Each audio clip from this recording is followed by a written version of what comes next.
All right, so I think this is recording. Let's take a look at these two equations. Again, these equations are not quadratic equations, but they are quadratic in form. Through a change of variable, we could rewrite these equations so that so they are a quadratic. Let's take a look at this first one. Let's get it equal to 0.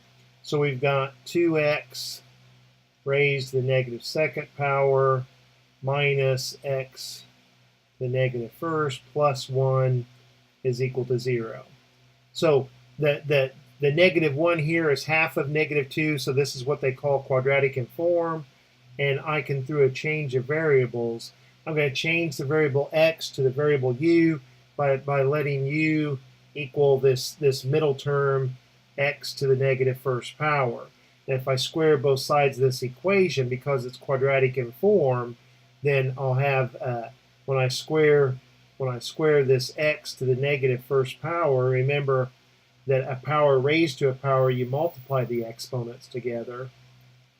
So I get x to the negative second power there. So this original equation, I can rewrite it as 2u squared minus u plus 1 is equal to 0. Now, if you look at this for a minute and if you try to factor it, you're not going to be able to factor this, I don't think, because if we look at this middle term here, negative 1, and if we multiply the first term times the last term, we can't come up with two values that when multiplied together give us the top number, but yet when added give us the bottom. 2 is a prime number. It only has factors of 2 and 1. Since this product is negative, one of these values is positive and one is going to be negative.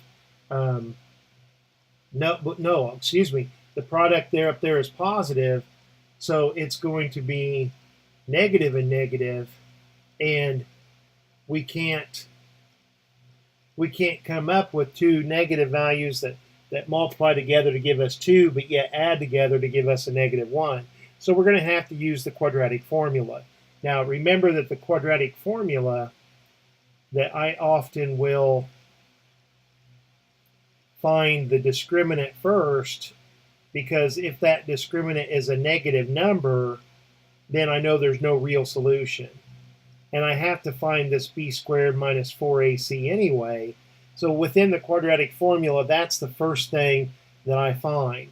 So let's find what this b squared minus 4ac is for this problem. We have that a is equal to 2, that b is equal to negative 1, and that c is equal to positive 1. And so b squared, negative 1 squared is 1, minus 4 times a is 2, c is 1. And see, this is a negative number. We've got 1 minus 8, which is a negative 7. So I know that this has no real solution. And that's in reference to this equation that's quadratic in form. But if this has no solution, then go back to that original change of variable, and the original problem does not have a solution either. So this is our final answer, that this 2x to the negative 2 power equaling x to the negative first minus 1 has no real solution. All right, so I'm going to try to shrink this up to help give me some room for the next problem here.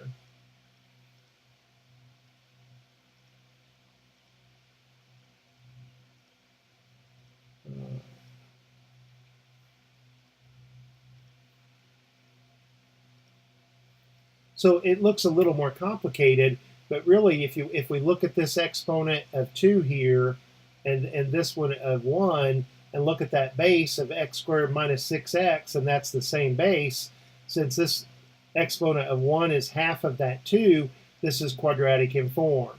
So we're going to, in this case, let u be this binomial, be this x squared minus 6x.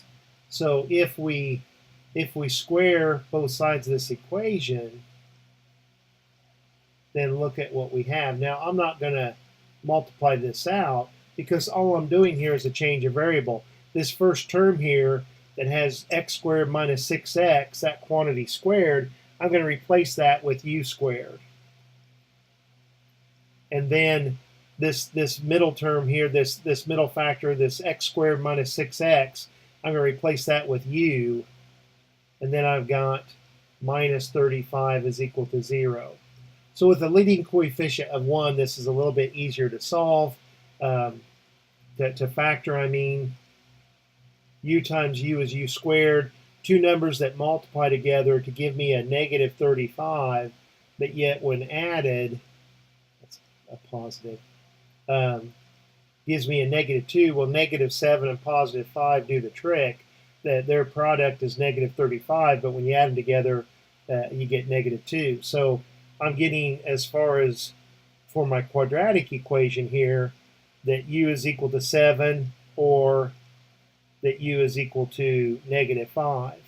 Now remember, I'm trying to solve the original expression for x. So I'm going to go back and replace this u again, go back to my original variable, and replace this x squared minus 6x is equal to 7, and x squared minus 6x is equal to negative 5.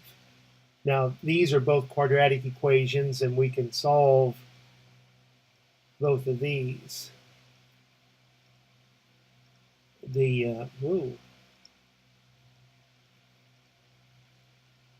quadratic formula will always work, but I believe that in this case, we can factor each one of these. Let's take a look and see. Let's get both of these equal to 0. So I've got x squared minus 6x minus 7 is equal to 0. And this factors to x minus 7, x plus 1. And this gives me a solution of 7 or negative 1, right? Because that splits into two equations. Over here, I've got x squared minus 6x plus 5 is equal to 0. And again, I believe I can factor this to x minus 5 and x minus 1. And that's giving me solutions of 5 and 1. So although the original problems were not quadratic equations, they were quadratic in form. Later on, if you take a calculus class, this pre-calculus class is trying to help prepare you for that calculus class. And one of the things that I guarantee that you will see is a technique that's called a change of variable. So here's a little introduction to that now in solving these quadratic equations that you're familiar with. Hopefully that helps, and I will talk to you later. Bye.